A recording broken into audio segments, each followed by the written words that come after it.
Motorcycle पर दो आदमी हमारे पीछे लग गए हैं। उन्होंने ये मोटरसाइकिल पहचान ली है और मुझे भी पहचान लिया है। इनमें एक संग्राम है, मैं भी इसे अच्छी तरह जानती हूँ। मैंने मोटरसाइकिल के हैंडल पर लगे आईने का जाविया दुरुस्त करके देखा। वो मोटरसाइकिल तकरीबन 50 गज दूर थी। मैंने जेब से पिस्तौल निकाल कर राधा के हाथ में थमा दिया। वो करीब पहुंचे तो गोली चला देना, मैंने कहा और मोटरसाइकिल की रफ्तार बढ़ा दी। दूसरी मोटरसाइकिल भी करीब आ रही थी। सड़क पर ट्रैफिक था और मैं बड़ी होशियारी से अपनी मोटरसाइकिल को इस ट्रैफिक से निकाल रहा था और फिर दफातन फिजा फायर की आवाज़ से गूंज उठी। हमारा ताकुब करने वालों ने ट्रैफिक और लोगों की परवाह किए बगैर गोली चला दी थी।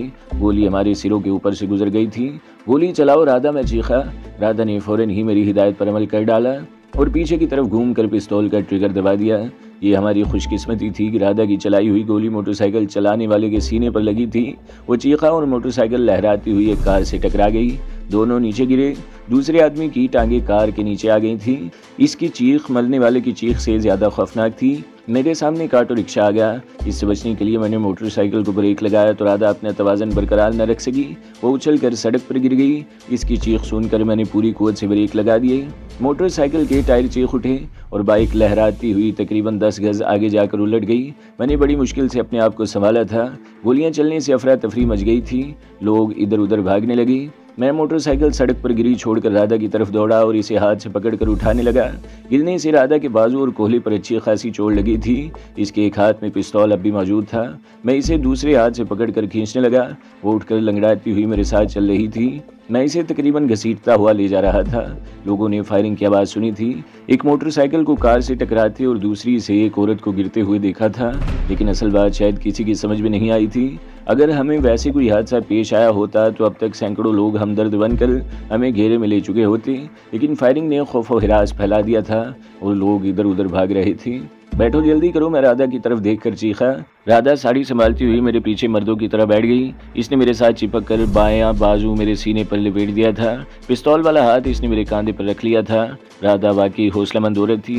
वो पहले ही जख्मों से चूर थी। मोटरसाइकिल से गिरने से भी इसे अच्छी खासी चोटें आई थी, मगर अब भी वो हर किस्म की सूरत हाल का मुकाबला करने को तैयार थी। ट्रैफिक जाम होने लगा था। मैं बड़ी तेज़ी से मोटरसाइकिल को निकालता हुआ ले गया और जल्दी इस इलाके से निकल गया। ये सब कुछ 2-3 मिनट के अंदर अंदर हो गया था और हम इस नाजुक तरीन सूरत हाल से जिंदा सलामत निकल आए थे। मुझे याद नहीं रहा कि डॉक्टर शांता का मकान किस तरफ है। मुझे रास्ता बताती रहना और अब ये पिस्तौल छुपा लो, किसी ने देख लिया तो गड़बड़ हो जाएगी। मैंने गर्दन को जरा सा घुमाते हुए कहा।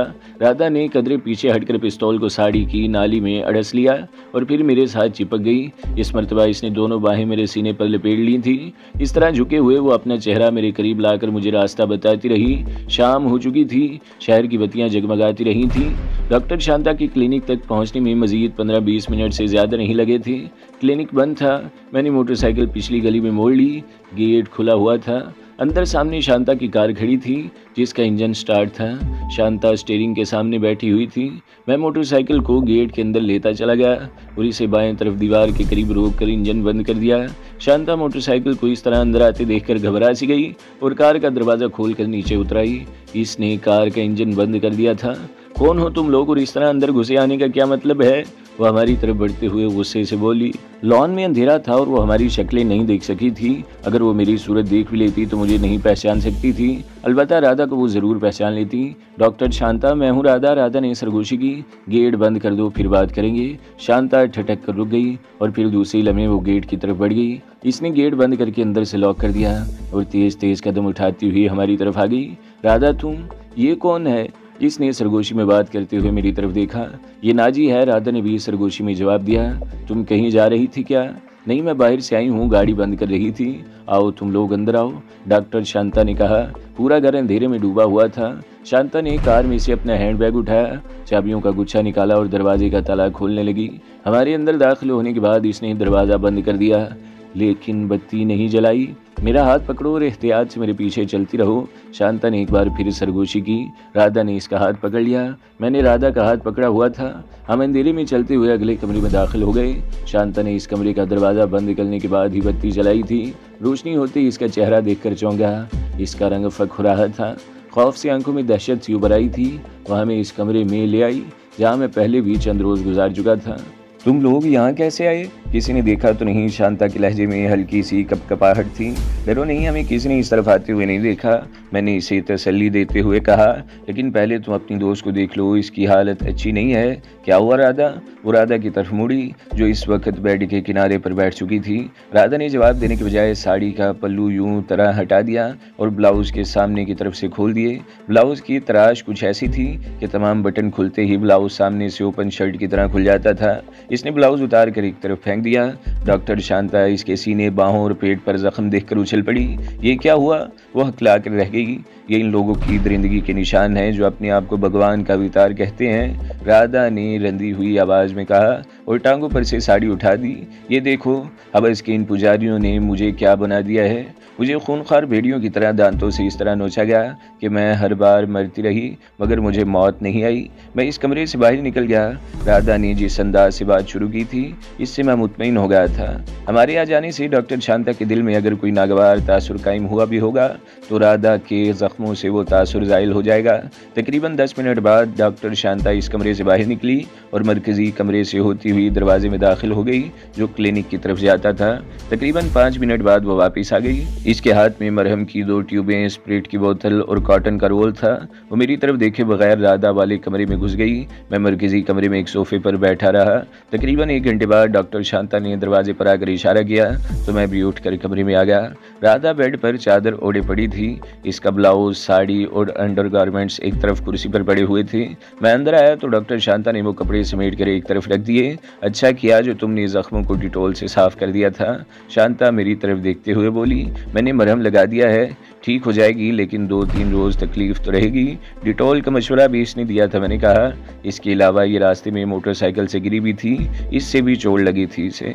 मैंने सब कुछ देख लिया है, शांता ने कहा। फिर उठते हुए बोली, तुम मेरे साथ आओ, मोटरसाइकिल को अंदर ले आओ। सामने या पड़ोस वाले मकान की छत से मोटरसाइकिल नजर आ सकती है। पहले इसका बंदोबस्त हो जाए तो फिर बैठ कर बातें करेंगे। मैं डॉक्टर शांता के साथ बाहर आ गया। इसने दरवाज़ा खोले रखा और मैं मोटर बाइक खींचता हुआ आड़ा तिरछा करके अंदर ले आया। शांता ने दरवाज़ा बंद करके लॉक कर दिया। मोटरसाइकिल के लिए सबसे पिछले कमरे का इंतखाब किया गया जहाँ ज़्यादा सामान नहीं था। हम दोबारा राधा वाले कमरे में आ गए और फिर बातों का सिलसिला शुरू हो गया।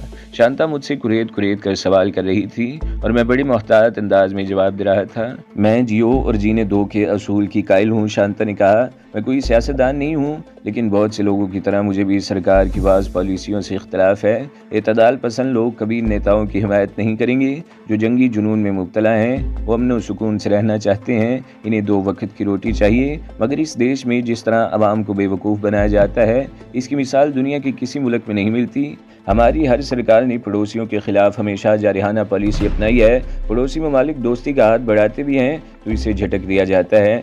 मैं तो कहती हूँ खुद भी आराम से जियो और दूसरों को भी जीने दो, मगर पड़ोसियों के हवाले से हमारी सरकार की पॉलिसी ये है कि ना खुद तरक्की और खुशहाली की तरफ बढ़ेंगे ना ही बढ़ने देंगे। वो चंद लम्हों को खामोश हुई, फिर बात जारी रखते हुए कहने लगी, मुझे मालूम नहीं था कि इन पहाड़ियों में दहशतगर्दी की तरबियत देने का कोई कैंप है। इस शहर के वासी तो यही समझते हैं कि वहाँ किसी किस्म की फौजी तनसीबात हैं और किसी आम आदमी को इस तरफ जाने की इजाज़त भी नहीं थी। मुझे तो बहुत बाद में पता चला था कि वहाँ क्या है। तुमने अपने देश और अपने लोगों की मोहब्बत में वो कैंप तबाह कर दिया, लेकिन तुमने 2 काम ऐसे भी कर डाले जो नहीं करने चाहिए थे। मसलन मैंने सवालिया निगाहों से इसकी तरफ देखा। तुम्हें अलका अग्निहोत्री की हत्या नहीं करनी चाहिए थी, शांता ने कहा।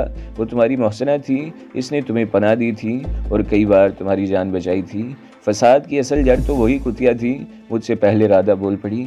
बेड की पुश्तगाह से टेक लगाने के लिए इसने अपने आप को ऊपर खींचा तो इसके मुंह से करासी निकल गई। इसने किसी हमदर्दी की बिना पर इसे पनाह नहीं दी थी। वो अपने आप को संभालते हुए बोली, वो इसके ज़रिए ना सिर्फ नागराज को कत्ल करवाना चाहती थी बल्कि इसके और भी बहुत ख़तरनाक मंसूबे थे। इसने नाजी को यह लालच दिया था कि अगर वो नागराज और इसके बाद साथियों को कत्ल कर दे तो वो कैंप को तबाह करने में इसकी मदद करेगी और इसे यहाँ के कुछ ऐसे राज भी फराहम करेगी जिन्हें ये अपनी सरकार को पेश करके सुरखरू हो सकेगा। इसका असल मंसूबा ये था कि नाजी नागराज की हत्या कर दे तो इसे भी मौत के घाट उतार दिया जाए, मगर मैंने इसे बरवक्त मंसूबे से आगाह कर दिया। अलका अग्निहोत्री से तुम्हारी दोस्ती मेरी वजह से हुई थी ना। तुम कई साल से इसके साथ थी। लेकिन क्या तुम्हें मालूम है अलका अग्निहोत्री दरअसल कौन थी? कौन थी? शांता ने सवालिया निगाहों से इसकी तरफ देखा। वो रॉ की डिप्टी डायरेक्टर थी और नागराज भी दरअसल रॉ के लिए ही काम कर रहा था। क्या? शांता उछल पड़ी। मैं ठीक कह रही हूँ, राधा ने कहा। वो शांता बोली, इसलिए वो अक्सर मेरे बाज मरीजों के बारे में कुरेद कुरेद कर पूछा करती थी। वो मरीज जिनका शुमार यहाँ के दौलतमंदों में होता है और वो नागराज से भी कोई ना कोई ताल्लुक रखते हैं। लेकिन तुमने अचाल छुआर मंदिर को आग क्यों लगाई? इसमें सैकड़ों बेगुनाह मारे गए थे। मंदिर को आग मैंने नहीं लगाई थी, मैंने मुस्कुराते हुए जवाब दिया और चंद लम्हों की खामोशी के बाद बोला, कैंप को तबाह करने से पहले मैं इस मंदिर में पंडित भैरू के पास पनाह लिए हुए था। छमिया भी मेरे साथ थी। हम 2-2.5 महीने इस मंदिर में रहे थे। जब मैंने कैंप को तबाह किया तो छमिया भी मेरे साथ थी। वो शदीद जख्मी हुई थी। मैं समझा कि वो मर चुकी है, इसलिए मैं इसे छोड़कर वहां से भाग निकला। बाद में पता चला कि छमिया बच गई थी। इसने नागराज को बताया कि मैं चाल छुआर मंदिर में पनाह लिए हुए हूँ। नागराज ने मंदिर को आग लगवा दी। ये तो मेरी किस्मत अच्छी थी कि कैंप तबाह करने के बाद मैं मंदिर की तरफ जाने के बजाय अलका के आश्रम में आ गया था। अलका इस वक्त आश्रम में नहीं थी। वो सुबह 6 बजे के करीब वहां पहुंची। इसने तहखाने में हम दोनों को कत्ल करने की कोशिश की, मगर राधा ने मुझे बचा लिया और मैंने इसे गोलियों से भून डाला। राधा ने मेरी बात पूरी कर दी। तुमने? शांता ने अजीब सी नजरों से इसकी तरफ देखा। हाँ, राधा ने इस बात में सर हिलाया। अगर मैं ऐसा न करती तो वो हम दोनों को ख़त्म कर देती। बहरहाल इसने गहरा सांस लिया और बात जारी रखते हुए बोली, इसके बाद से हम मुसलसल भाग दौड़ रहे हैं। हमने एक महफूज पनाहगाह तलाश कर ली थी, मगर उन्होंने इसका भी सुराग लगा लिया और कल रात जब नाजी मौजूद नहीं था तो बेला 2 आदमियों को लेकर पहुंच गई और मेरे साथ जो सलूक किया गया वो तुम देख चुकी हो। आज हम वहाँ से निकले तो हमें रास्ते में घेरने की कोशिश की गई और अपने आप को बचाने के लिए कोशिश में आज भी 2 आदमी हमारे हाथों मारे गए। हम बहुत तवील चक्कर काट कर इस तरफ आए हैं। किसी को पता नहीं चलेगा कि हम इस वक्त कहाँ हैं, इसलिए तुम्हें ज़्यादा परेशान। मुझे कोई परेशानी नहीं है, शांता ने इसकी बात काट दी। कैंप में धमाकों के बाद छमिया ने नागराज को बता दिया था कि मैं मंदिर में छुपा हुआ हूँ। मैंने शांता की तरफ देखते हुए कहा, मैं छमिया के साथ चंद रोज़ यहाँ भी रहा था। तुमने किसी से पूछगछ नहीं की या अपने आसपास किसी मुश्तबा शख्स को नहीं देखा? नहीं, शांता ने जवाब दिया। अगर छमिया ने मेरे बारे में बताया होता तो इन्हीं दिनों मेरे घर को भी राख कर दिया जाता और मैं अपने आसपास कोई ऐसा आदमी भी नहीं देखा जिस पर कोई शुबा हो सके। ठीक है डॉक्टर, मैंने गहरा सांस लेते हुए कहा, हम ज़्यादा नहीं रहेंगे। राधा को चंद रोज़ आराम और इलाज की ज़रूरत है। ये जैसे ही ठीक हो जाएगी हम यहाँ से चले जाएंगी। मैं किसी बात से खौफज़दा नहीं हूँ, शांता ने जवाब दिया। तुमको मेरे लिए परेशान होने की ज़रूरत नहीं, जो होगा देखा जाएगा। धन्यवाद श्रीमती जी, मैंने इसका शुक्रिया अदा किया। तुमने आज क्लिनिक नहीं खोला? राधा ने सवालिया निगाहों से इसकी तरफ देखा। मैं दरअसल 8-10 रोज़ के लिए मद्रास जाने का प्रोग्राम बना रही थी, शांता ने जवाब दिया। क्लिनिक तो कल से बंद पड़ा है। मैंने बाहर लिख कर लगा दिया है कि ज़ाती वजूह की बिना पर क्लिनिक चंद रोज़ के लिए बंद रहेगा। आज दोपहर मैंने घर का काम करने वाली औरत को भी 10 दिन की छुट्टी दे दी है। मेरा प्रोग्राम कल यहाँ से अहमदाबाद और बम्बई जाने का था। वहाँ से ट्रेन के ज़रिए मद्रास चली जाती, मगर जाहिर है अब मैं ऐसा नहीं कर सकती। मुझे अफसोस है कि हमारी वजह से तुम्हारा प्रोग्राम गारत हो गया, मैंने कहा, लेकिन इसमें इस बात का ख्याल रखूँगा कि तुम्हारी छुट्टियां ज़ाया ना हो। मेरी नज़रों में एक और जगह है, मगर वो मशकूक है। 1-2 दिन में पता चल जाएगा। अगर वो जगह महफूज हुई तो हम वहाँ मुंतकिल हो जाएंगे और तुम मद्रास चली जाना।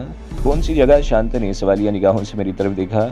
1-2 दिन में बताऊँगा, इसके बारे में मालूमात भी तुम्हें हासिल करनी होंगी, मैंने जवाब दिया। 8 बज रहे हैं, शांता घड़ी देखते हुए बोली। मैं तुम लोगों के लिए कुछ खाने का बंदोबस्त करती हूँ। शांता कमरे से बाहर चली गई और मैं राधा की तरफ देखने लगा।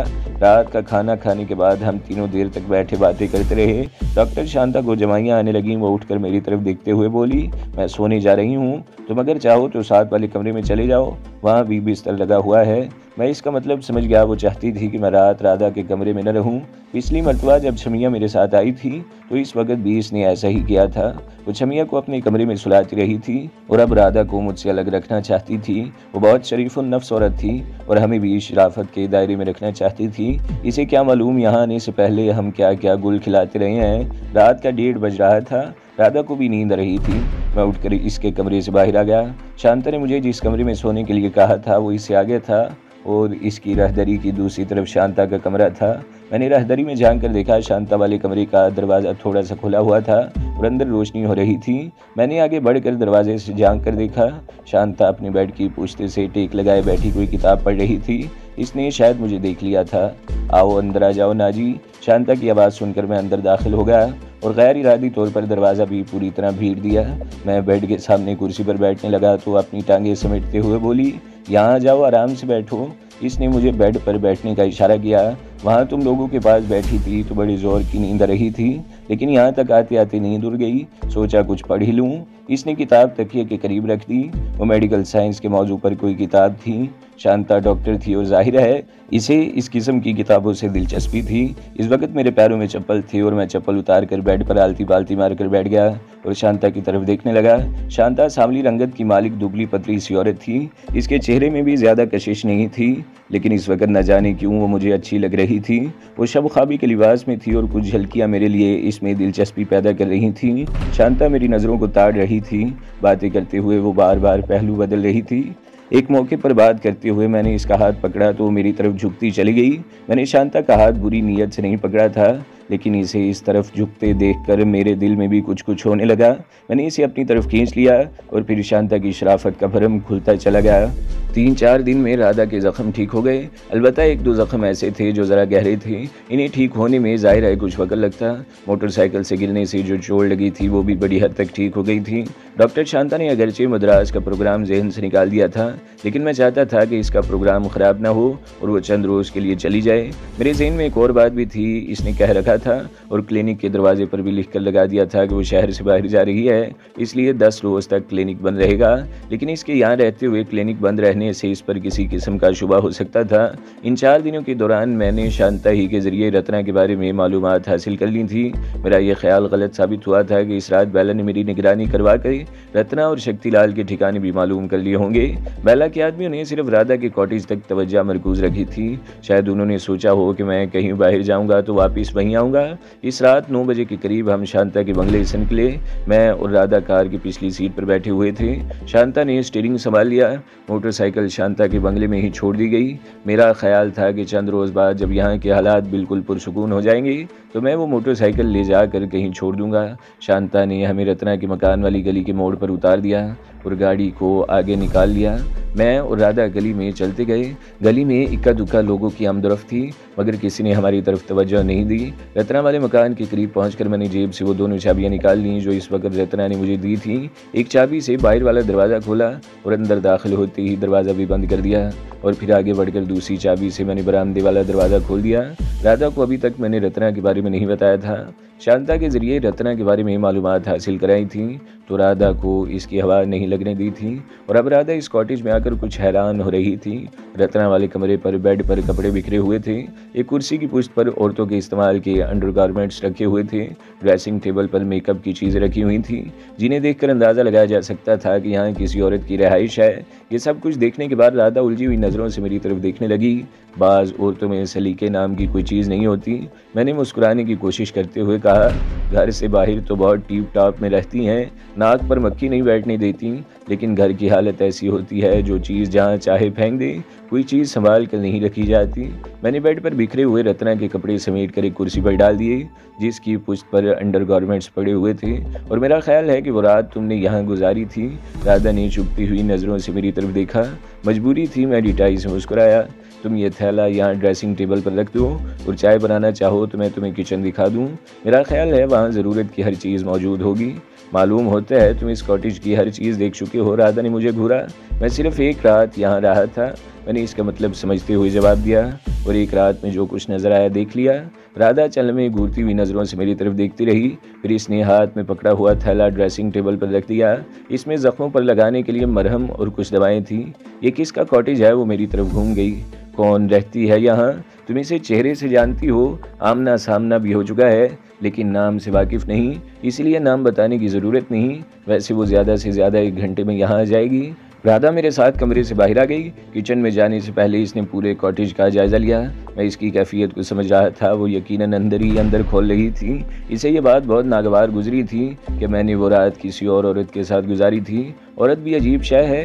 कोई मर्द इसकी तरफ मैली आंख से देख ले तो मरने मारने पर आमादा हो जाती है। इंतकाम लेने पर उतरा है तो दुनिया को तहोबाला कर देती है, और किसी को अपना मान ले तो इसके लिए जान तक दे देती है। इसके साथ किसी दूसरी औरत का नाम भी बर्दाश्त नहीं कर सकती। यूँ तो राधा ने मेरे लिए बहुत कुछ किया था, अपनी ज़िंदगी दाव पर लगा रखी थी, लेकिन अब पहली मरतबा इन इंकशाफ हुआ कि वो मेरे बारे में इसकी सोच क्या थी, इसके जज्बात क्या थे। मेरे हवाले से किसी दूसरी औरत के बारे में जानकर वो सुलग उठती थी। अगर इसे पता चल जाता कि मैंने एक रात शांता के साथ भी गुजारी थी तो वो शायद शांता को भी कत्ल कर देती। और अब यहाँ रत्ना का मामला था। मुझे बहुत मोहतात रहने की ज़रूरत थी और मैं किसी को भी नाराज़ नहीं करना चाहता था। तो दोस्तों, अगली किस्त सुनने के लिए हमारे चैनल को ज़रूर सब्सक्राइब करें, वीडियो को लाइक करें और बेल के आइकन पर भी क्लिक कर दें ताकि हर जो आने वाली वीडियोज़ हैं वो आपको सबसे पहले मिलती रहें।